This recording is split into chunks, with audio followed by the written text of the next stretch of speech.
We had a game last night, and I believe someone on this show called for the Maxey points. Glad I did. 43 of them he had. That was the only one win we got. I know. He crushed it.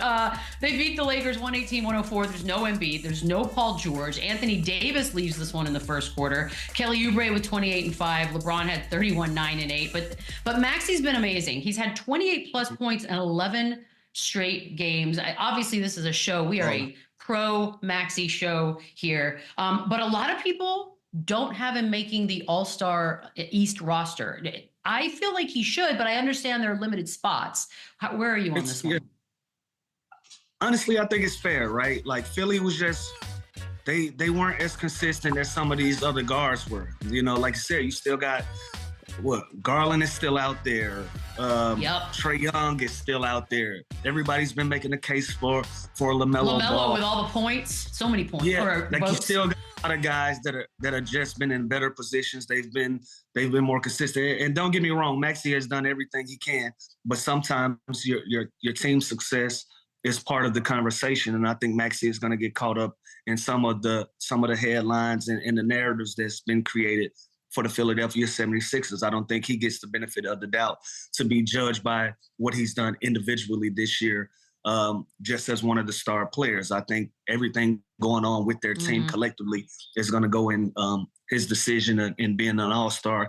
And for that reason, I think he's out because there's some guys in front of him that's going to get that benefit of the doubt. But he did everything that he possibly could. Listen, he's the reason why they're still in contention now. Yep. Look what he just did. Look what he just did last night. So it's no slight to Maxey, but we know how these things work with narratives and people trying to fit the conversations that they create into a certain mold to make it make sense and look like geniuses. And for that, I think he's going to be out.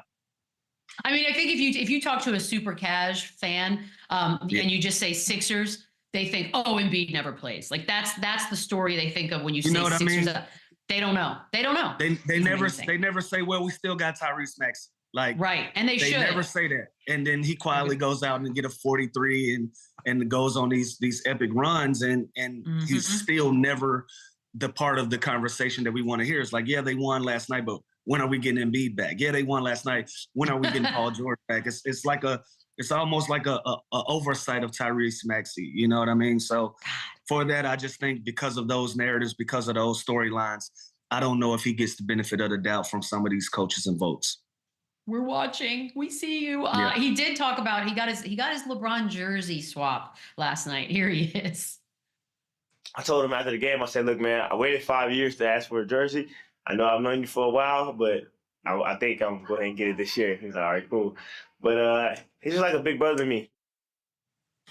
I mean, how do you not love it? 5 years he waited for this jersey, Lou. Is there anyone that you'd wait 5 years for the jersey? Yeah, it was a lot of guys I waited over 5 years. I got a lot of my jerseys signed in my last season. And the other way around, a lot of guys asked for my jersey in my last season. And so you never really know how much guys look up to you. And it's a pride thing. It's a competitive thing. You're not going to ask a guy for a jersey when you know you're going to be competing against him for a long time. And, you know, Tyrese Maxey realized that window might be closing. If I'm going to get a jersey, this is my opportunity to strike. So, you know, this is amazing. It's great to see what LeBron means to the game. And Tyrese Maxey, cherish that moment, bro, because at one point you're going to be the guy that, you know, these young guys are going to say, hey, Tyrese, I waited 5 years to ask you for your jersey as well. So this is a great continuation of the game for these guys to show respect to each other. But it's cool to know that he got his jersey, but he waited 5 years. He was patient. He waited 5 years. He's always smiling, even through the bad. It's pretty amazing to see. The Sixers owner, Josh Harris, though, not smiling. He is obviously very dissatisfied with where the team is right now. His quote, no one's happy with where we are. Then he goes on to say that, you know, once Embiid gets back on the court, that's everything's going to straighten itself out. And that's what they're planning on. See, look, I don't have there truth we are. serum. See, there we are. You just had a big win. You're in the play-in. Like, show some love to the guys that are going out there and landing on the line. At this point, we know there's going to be inconsistencies with Joel Embiid being on the floor, and that's okay. He's dealing with a real injury. He's dealing with a real knee problem that's been an issue for years on out. why not just show love to the guys that are out there competing on the floor? But again, that's his team. He's the governor of that team. He can say whatever he wants. But this is our point to Tyrese Maxey. Like, shed some light on the positives that are coming out of this. Here's what I don't get, right? Because we talked about this. Like, we keep talking about it. And Embiid, unless a miracle happens, it just doesn't feel like it's going to heal. Like, at least not in the way that they would need to have a long, sustained play from him. So the way he's saying that, it makes it sound like, yeah, they're a game behind the Bulls for the play-in, but he's thinking that Embiid gets on the floor, they're right back in the swing of things. It feels more like they're closer to tanking than they would be to really going all in. I'm a little confused. Like, are they really doing this? Are we really waiting? No, yeah, I know you can't, but you can. So with that mindset, you got to give yourself the best chance to go out and get in the playoffs, you know. And these guys, you're hearing the messaging coming out of Philadelphia. They're saying it. Who would want to see us as an 8 seed? Who would want to see us as a 7 seed healthy with all of these guys in position? They're not giving up. They're not losing hope on this. And like I said, as far as the fan base goes, you can't get these guys to buy into another tank or a process or any of that crap.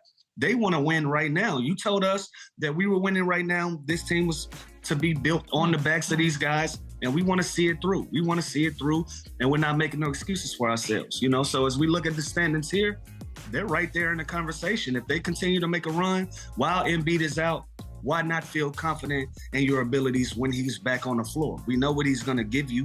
We know what type of player he is. And so if you can get him, Maxey, and Paul George back healthy with the rest of those pieces around those guys, why not feel like you can make some noise in the playoffs by squeaking in at a 7 or 8 seed?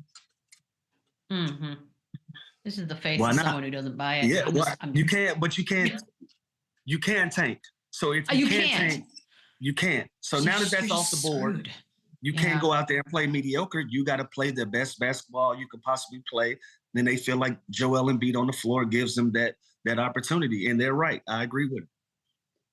I mean, they just deal with what they deal with, I suppose. You can't really control it, and we'll see how it plays out. But Bronny James